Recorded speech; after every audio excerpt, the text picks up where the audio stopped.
এই জন্য ইলেকশনের জন্য তাদের একটা আমরা প্রশিক্ষণ দিব। ওই প্রশিক্ষণ আমি 7 তারিখে রাজারবাগ পুলিশ কনভেনশন সেন্টারে আমরা ওইটার উদ্বোধন করব।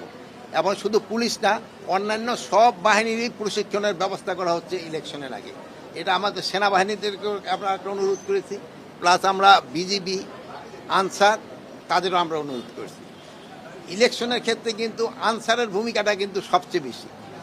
আইন শৃঙ্খলা বাহিনী আনসারের সংখ্যা একটা কি বলে কেন্দ্রে 10 জন করে থাকে হলো আনসার, এর বদলে হলো 6 জন পুরুষ আর 4 জন হলো মহিলা যাদের হাতিয়ার থাকে না, আর 2 জনে থাকে যারা হাতিয়ার সহ 12 জন।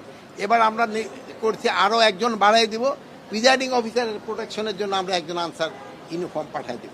তারপরে পুলিশ তো আমরা প্রতি জায়গায় 2 জন, হয়তো কোথাও 3 জন করে থাকবে। তারপরে ধরেন সেনাবাহিনী তো মোবাইলে থাকবে, তারপরে আপনার বিজিবি, কি বলে র্যাব, এবিবিএন, তারপরে আপনার কোস্টগার্ড, এরা তো সবাই থাকবে।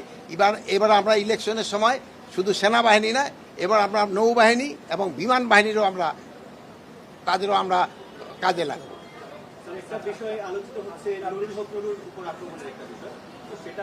এটা ব্যাপারে আমরা কিন্তু অনেকে নুরুর উপরে যে আক্রমণটা, এটা খুবই দুর্ভাগ্যজনক। উনি একটা জাতীয় পর্যায়ের নেতা, ওনার উপরে একটা আক্রমণটা খুবই দুর্ভাগ্যজনক। কিন্তু উনি তাড়াতাড়ি সুস্থ হয়ে যাক, আমরা সবাই আল্লাহর কাছে দোয়া করি।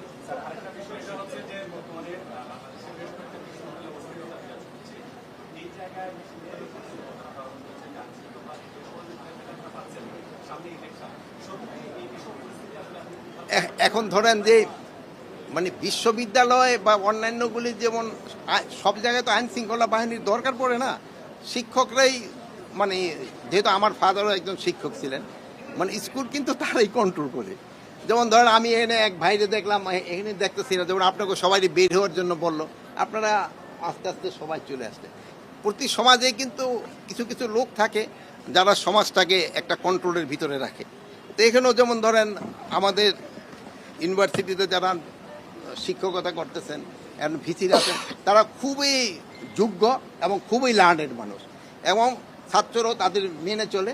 আমার মনে হয় ওনারা তাদের যে ছোটোখাটো সমস্যাগুলি আছে, আমাদের এই শিক্ষক এবং ছাত্ররা আলোচনার মাধ্যমে তারা সমাধান করতে পারে।